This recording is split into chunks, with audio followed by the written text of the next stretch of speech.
Hi, Rabbi. Thanks for joining us today. We're talking about what it means to be a place that welcomes all, and if you'd share with us what that means from your tradition. It's a pleasure to be here and do this as part of the Interfaith Center.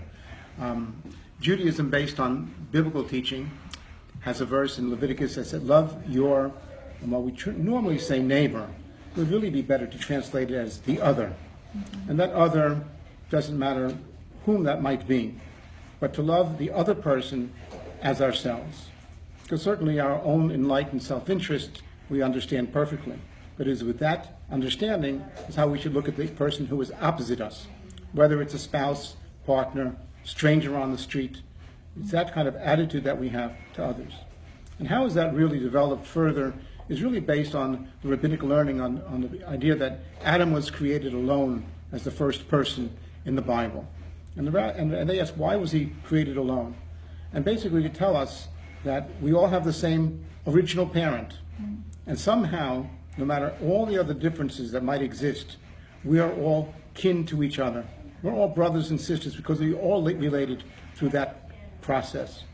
And therefore, to love the next person is really loving somebody from my family. Now, they might look very different from me, might speak different languages from me. But my biblical teaching, my rabbinic prism, tells me that they are the same as me. We are on the same plane together.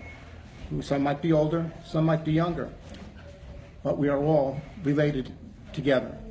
And I remember very clearly that my grandparents, and particularly my mother's mother, spoke very little English, but she came over here around 1908 or so. She had no passport. She had no visa. She was part of the mass migrations. She was an immigrant. She was a stranger. And I knew that with the way she spoke and everything that was about her, right? Should people who I meet on the street today, should I love them less than I loved my own grandmother who was an immigrant here? The other person? They're all others, but we should love them all as our biblical teaching teaches us. And Judaism would have us extend that so that we broaden our human family. And that will really be the glory of God that will be amongst us all.